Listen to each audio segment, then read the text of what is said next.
Hello दोस्तों, welcome to जिनसा take. दोस्तों स्वागत है आपके अपने यूट्यूब चैनल जिनसा टेक पे। दोस्तों आज की मैं से वीडियो बात करेंगे उत्तर प्रदेश की 69,000 शिक्षक भर्ती किस होने। उत्तर प्रदेश की 69,000 शिक्षक भर्ती जब से निकाली गई तब से ही विवादों में घिरी रही है। लेकिन इस समय दो मुद्दे ट्रेंडिंग में थे। पहला एक है आंसर की वाला और दूसरा है 800 लिस्ट वाला। आंसर की वाले मुद्दे का जो निस्तारण हो चुका है उसमें सुप्रीम कोर्ट ने भी फाइनल मोहर लगा दी है। अब एक अंक पास अभ्यर्थियों को नियुक्ति पत्र मिलने में ज़्यादा समय नहीं लगेगा। अब विभाग इनको नियुक्ति पत्र देने के लिए जल्दी आदेश जारी करेगा। लेकिन बात करने वाले हैं क्या 69,000 प्लस पदों पर नियुक्ति होगी। साथ ही बात करने वाले हैं 800 के लिए अब किस प्रकार से नियुक्ति का रास्ता यहाँ पर जो है क्लियर हो रहा है। तो दोस्तों वीडियो शुरू करने से पहले आपसे छोटा सा रिक्वेस्ट है, अगर आपने अभी तक चैनल को सब्सक्राइब नहीं किया तो प्लीज़ चैनल को सब्सक्राइब करें ताकि ऐसी अपडेट अब तक पहुँचती रहे। चलिए फ्रेंड वीडियो शुरू कर लेते हैं। दोस्तों आज कुछ अपडेट है, यहाँ पर लिखा गया है 69,000 शिक्षक भर्ती आंसर के मुद्दे पर चर्चा हुई और एडवोकेट का कहना है कि सरकार की अपील डिसमिस होगी। पिछली सुनवाई पर ही हो जाती लेकिन भाटी मैम की अगली डेट मांगने की वजह से डेट मिल गई थी। ये सारा रायता सरकार का फैलाया हुआ है क्योंकि सरकार को जल्दबाजी करनी थी और भर्ती प्रक्रिया पूर्ण करनी चाहती थी। आंसर की मुद्दा और एमआरसी आरक्षण मुद्दा सॉल्व करा सकती थी लेकिन अपनी जीत के चलते भर्ती प्रक्रिया में रायता फैल गया और उसका खामियाजा अभ्यर्थियों को भुगतना पड़ा।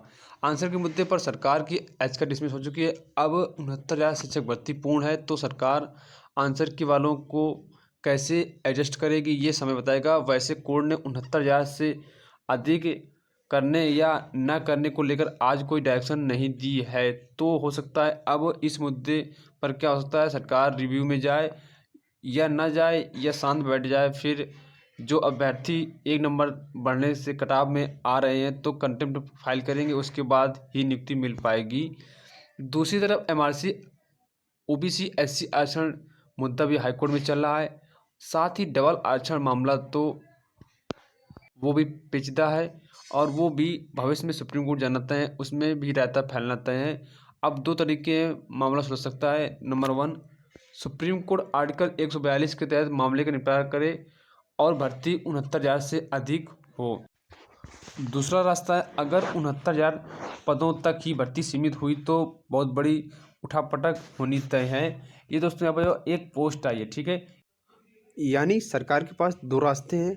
या तो सरकार एक काम करे कि सरकार सुप्रीम कोर्ट जाए और वहाँ से डायरेक्शन पास कराए और सुप्रीम कोर्ट आर्टिकल 142 का उपयोग करते हुए सरकार को राहत दे सकती है और इन 800 से अभ्यर्थियों को नियुक्ति पत्र देने का आदेश दे सकती है। अगर वो सरकार नहीं चाहती है तो सरकार एक काम कर सकती है कि सरकार के पास ये अधिकार है और सरकार चाहे तो 69 शिक्षावृत्ति में उठापटक कर सकती है। उठापटक मतलब यही है कि जो अभ्यर्थी पूर्व में चयनित हैं, जो 800 पूर्व में चयनित जो एनआईसी द्वारा चिन्हित किए गए उनको सरकार बाहर करे और ये जो 800 नई लिस्ट आई नए अभ्यर्थी चयनित है उनको अंदर करे। हालांकि सेकंड वाले में थोड़ा दिक्कत है लेकिन फर्स्ट वाला जो है वो काफ़ी सरल और विवाद रहित रास्ता है। अब सरकार किस प्रकार से इनको नियुक्ति देगी वो आने वाले समय में क्लियर हो जाएगा।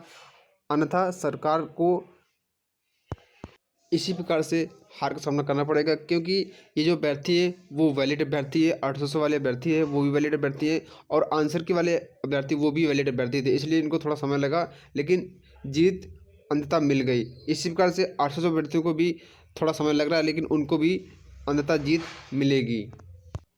69,000 शिक्षक भर्ती में आंसर की प्रकरण में ऑर्डर फाइनल ऑर्डर आने के बाद आप इतना समझ सकते हैं कि ये जो 800 अभ्यर्थी हैं उनके लिए भी थोड़ी सी राहत है। हो सकता है सुप्रीम कोर्ट अपने ऑर्डर में क्लियर कर दे कि इन अभ्यर्थियों को किस प्रकार से नियुक्ति देना है, एक्स्ट्रा पद ऐड करते हुए इन अभ्यर्थियों को नियुक्ति पद देना है या फिर जो है किस प्रकार से नियुक्ति पद देना है अपने डिटेल ऑर्डर में सुप्रीम कोर्ट क्लियर कर सकता है। क्योंकि अभी तक डिटेल ऑर्डर नहीं आया है, हो सकता है डिटेल ऑर्डर में सुप्रीम कोर्ट क्लियर कर दे कि इन अभ्यर्थियों को नियुक्ति पत्र किस प्रकार से देना है, 1 नंबर पास अभ्यर्थियों को नियुक्ति पत्र किस प्रकार से देना है। और अगर इसमें एक्स्ट्रा सीट ऐड करने का ऑर्डर सुप्रीम कोर्ट देता है तब इन 800 अभ्यर्थियों के लिए थोड़ी सी और राहत होगी। क्योंकि जब सुप्रीम कोर्ट ऑर्डर दे देगा तो उसके बाद अभ्यर्थी और युवा कोशिश करेगा इस ऑर्डर को हाई कोर्ट में लगाए और हाई कोर्ट में ऑर्डर लगाने के बाद इन 800 अभ्यर्थियों को भी राहत मिल सकती है और वहाँ से डायरेक्शन पास हो सकता है। आंसर की मुद्दे का विस्तृत ऑर्डर जो यानी ऑर्डर है, हो सकता है वो आज कल जब भी ऑर्डर आएगा तो आपको हम जानकारी दे देंगे। लेकिन आप इतना समझ लीजिए, अगर ऑर्डर में एक पद या फिर जो 1000 पद या फिर जो कितने भी पद ऐड करने का सुप्रीम कोर्ट ऑर्डर देती है, तब सभी अभ्यर्थियों के लिए राहत होगी। चाहे वो एक पद ऐड करने की कोशिश कर रहे हो, चाहे वो आंसर की वाले अभ्यर्थी हो, चाहे वो 800 अभ्यर्थी हो, चाहे आरक्षण पीड़ित अभ्यर्थी 19,000 अभ्यर्थी सीटों की मांग कर रहे हो, वो सभी के लिए राहत भरी खबर होगी। हालांकि देखने वाली बात होगी सुप्रीम कोर्ट के ऑर्डर में किस प्रकार से क्लियर मेंशन होता है, क्योंकि ऑर्डर में अभी तक ये नहीं कहा गया है, जो कल हम लोग की ऑर्डर दिया गया उसमें सिर्फ और सिर्फ सरकार की याचिका को डिसमिस कर दिया गया है और 1 नंबर देकर के नियुक्ति पत्र देने की बात कही गई है। विस्तार ऑर्डर में किस प्रकार से मेंशन रहता है कि किन प्रकार से इनको नियुक्ति देना है, वो देखने वाली बात होगी। हालांकि ऑर्डर लगभग आज या कल आने की संभावना है। जैसा भी होगा आपको हम जानकारी दे देंगे। लेकिन दोस्तों, आप लोग परेशान न हो। जिस प्रकार से 69 स्कृति में आंसर की प्रकरण का फाइनल सुनवाई होकर ऑर्डर आ गया है, उसी प्रकार से अब जल्द ही 800 का भी मैटर वो भी क्लियर हो जाएगा।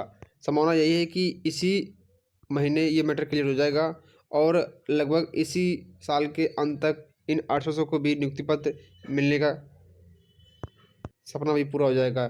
जैसा भी होगा आपको हम जानकारी देते रहेंगे। तो दोस्तों, ये था आज का वीडियो। आई होप आपको वीडियो पसंद आएगा। वीडियो पसंद आए वीडियो लाइक करें, चैनल को सब्सक्राइब करें ताकि ऐसी अपडेट आप तक पहुंचती रहे। Thank you for watching Jin.